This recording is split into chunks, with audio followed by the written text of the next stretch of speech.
মেঘলা, অনেক দিন ধরেই তো আমরা একটা সঠিক উপায়ের কথা ভাবছিলাম। আগামী সপ্তাহের ওই বড় সাপ্তাহিক বাজারে একটা পিঠার ছোট দোকান দিলে কেমন হয় বলতো? ওমা মা, এ তো বড্ড চমৎকার আর সুন্দর কথা বললে। আমরা আমাদের দোকানটা রঙিন কাগজ আর ফুল দিয়ে চমৎকার করে সাজাবো। সাজানোর খরচটা একটু কমের মধ্যে রাখতে হবে রে। আমাদের হাতের পুঁজি খুব সামান্য, তাই খুব হিসেব করে অল্প জিনিস দিয়ে ব্যবসা শুরু করতে হবে। তুমি পুঁজি নিয়ে একদম চিন্তা করো না মা।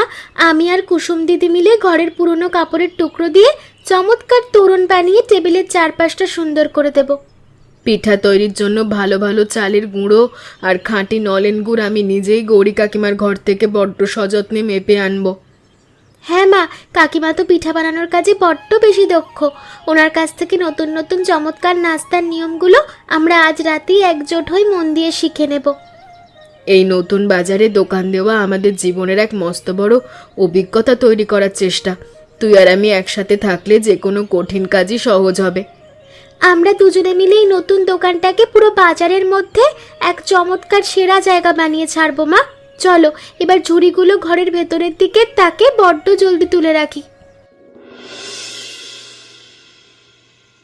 সুবর্ণা, নারকেল কোড়াটা যেন একেবারে মিহি আর চমৎকার হয় রে। বাজারে নতুন দোকান দিয়ে মানুষের মনে পাকাপাকি জায়গা করতে হলে খাবারের ভেতরের আন্তরিকতা বড্ড দরকার।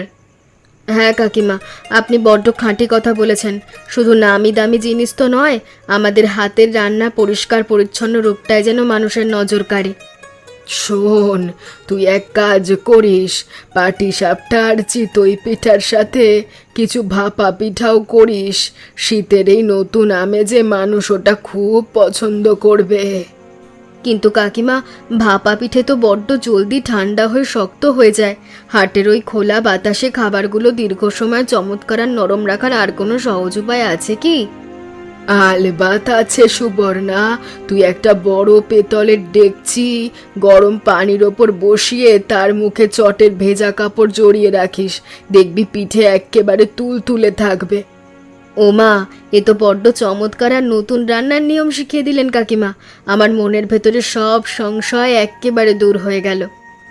বাইরের আকাশের কোণে কেমন মস্ত বড় মেঘ জমছে দেখছি, তবে আমাদের এই উনুনের চারপাশের ব্যস্ততা আর কাজের উত্তেজনা কিন্তু বড্ড বেশি বাড়ছে রে। হ্যাঁ কাকিমা, এই নতুন পিঠা তৈরির সুগন্ধ চারদিকের বাতাসে কেমন মধুর সুবাস ছড়াচ্ছে।